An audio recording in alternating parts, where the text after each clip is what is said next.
नमस्ते, Vande Mataram. Revolution India channel नए भारत की आवाज़ पर आप सबका हार्दिक स्वागत, अभिनंदन। हमारे खास कार्यक्रम हरियाणा की राजनीति में किसका लगेगा धूल में लट, उसके खास मेहमान पूर्व वीआरएस लिए हुए सेवानिवृत्त आईएएस अधिकारी ब्रिजेंद्र सिंह हमारे साथ मौजूद हैं और पूर्व सांसद हिसार लोकसभा से सांसद महोदय जी, आपका रिवॉल्यूशन इंडिया चैनल पर हार्दिक स्वागत, अभिनंदन। बहुत बहुत धन्यवाद आपका। सांसद महोदय जी, जिस प्रकार से राजनीतिक समीकरण चल रहे हैं, आपने आईएएस की नौकरी से और सांसद का पहली बार में इलेक्शन जीत लिया, अब आगामी विधानसभा चुनाव में उचाना विधानसभा से क्या ब्रिजेंद्र सिंह जी का हरियाणा की राजनीति में लग पाएगा धूल में लट? नहीं, धूल में लट तो तब होता जब आदमी तुक्का मारने की कोशिश कर रहा हो। मैं राजनीति में संजीदगी से आया हुआ हूँ, कोई इसको हल्के में लेने के लिए या उस तरह से नहीं। तो अपना प्रयास जारी है और आने वाला जो अक्टूबर का चुनाव है, मुझे उम्मीद है कि बहुत अच्छे नतीजे कांग्रेस पार्टी के पूरे प्रदेश में आने वाले हैं और हमारे जिले और हमारे हल्के में भी। सांसद जी, धूल में लट का विषय ये था कि टिकट के दावेदार सैकड़ों की संख्या में है। क्या ब्रिजेंद्र सिंह जी की मेरिट उन सभी दावेदारों से अधिक मजबूती और आपका पक्ष मजबूती से है? दावेदारी तो जी सैकड़ों की नहीं, हज़ारों की। मेरे ख्याल से 3000 से ऊपर लोगों ने कांग्रेस का फॉर्म भरा है टिकट का जो है। तो ज़रूर इस बात में ऐसी बात का संकेत है कि कांग्रेस एक बहुत अच्छी स्थिति में आज के दिन प्रदेश में है और बहुत लोग हैं जो कांग्रेस के टिकट के इच्छुक हैं जी। बाकी जहाँ तक मेरी मेरिट या दूसरे कैंडिडेट्स की मेरिट का सवाल है जी, वो तो सारा क्या बोलें, वो तो एक प्रमाणिक सी बात है, सभी के सामने है जी। तो उसमें कोई मेरे अपने मुंह से ये कहना कि मैं औरों से ज़्यादा मेरिटोरियस हूँ, उसमें कुछ बनता नहीं जी। सांसद जी, किसी भी राजनीतिक विशेषज्ञ से जब हमने चर्चा की, हमने पूछा कि राजनीतिक शब्द के मायने क्या हैं, तो उन्होंने बताया राजनीतिक शब्द के मायने होता है समस्याओं के समाधान की कुंजी। तो बतौर पूर्व आईएएस अधिकारी और अब वर्तमान में राजनेता, आपकी नज़र से राजनीतिक शब्द के मायने क्या है?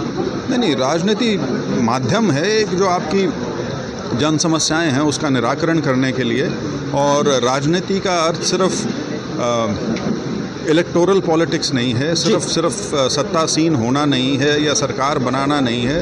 राजनीति का दायरा तो बहुत बड़ा है। राजनीति तो घर में भी होती है जी, माता पिता और बच्चों के बीच में भी होती है। आप यदि काम करते हैं किसी दफ्तर में, वहाँ पे भी राजनीति का एक खेल है जी। तो वो सारी चीज़ें हैं, लेकिन जो राजनीति का जिस संदर्भ में आप बात कर रहे हैं वो यही है कि आप एक ऐसी स्थिति में आ पाएँ राजनीतिक तंत्र का प्रयोग करके, जहाँ फिर जो जन समस्याएं हैं उसका निराकरण करने में आप अपनी भूमिका निभा सकें, अपना योगदान दे सकें जी। ब्रिजेंद्र जी, क्या मानते हैं, क्या वो मेरिट के बिंदु हैं आपकी कि उचाना विधानसभा से आपकी दावेदारी मजबूत है और वहाँ से आपकी जीत भी सुनिश्चित नजर आती है आपको? नहीं, मेरिट तो जिनने फैसला करना है उन्होंने देखना है। मैं अपनी मेरिट का खुद ढोल नहीं पीट सकता जी। और जहाँ तक इस समय राजनीतिक परिस्थितियों का सवाल है, उचाना हो या जींद जिला हो, आज के दिन बहुत अच्छी स्थिति में है कांग्रेस पार्टी यहाँ पे। और सिर्फ यहाँ क्या, पूरे प्रदेश में ही है। एक लहर है कांग्रेस के पक्ष में और बीजेपी जो 10 साल से सत्तासीन है उनके विरोध में। तो निश्चित तौर पे कांग्रेस एक बहुत बड़ी जीत लेके उभर के आएगी इस बार। उचाना विधानसभा के लिए आपके दिमाग में विजन क्या है? क्या वो ऐसी बड़ी योजनाएं हैं जिससे बेरोजगारी पे काबू पाया जा सके, जिससे औद्योगिक क्षेत्र को डेवलप किया जा सके? क्या वो विजन है ब्रिजेंद्र सिंह का? देखिए, विजन जो है, विजन एक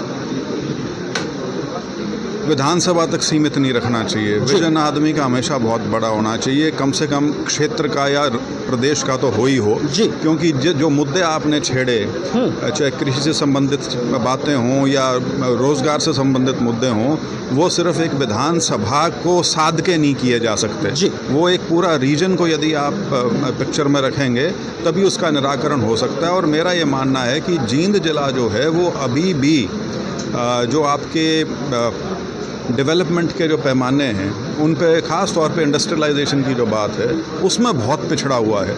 वो यदि आएगा तो उसके साथ रोज़गार जनरेट होगा। अन्यथा क्या है, ये जो एग्रीकल्चर स्ट्रेस अब हुआ है, लैंड होल्डिंग्स बची नहीं है, सरकार में नौकरियां हैं नहीं, तो ये जो एक पलायन शुरू हुआ है विदेशों की तरफ हमारे युवाओं का, उसको यदि रोकना है इस पूरे इलाके में, ये सिर्फ उचाना या जींद जिले तक सीमित नहीं है, ये करीब करीब आज के दिन पूरे हरियाणा में हो चुका है।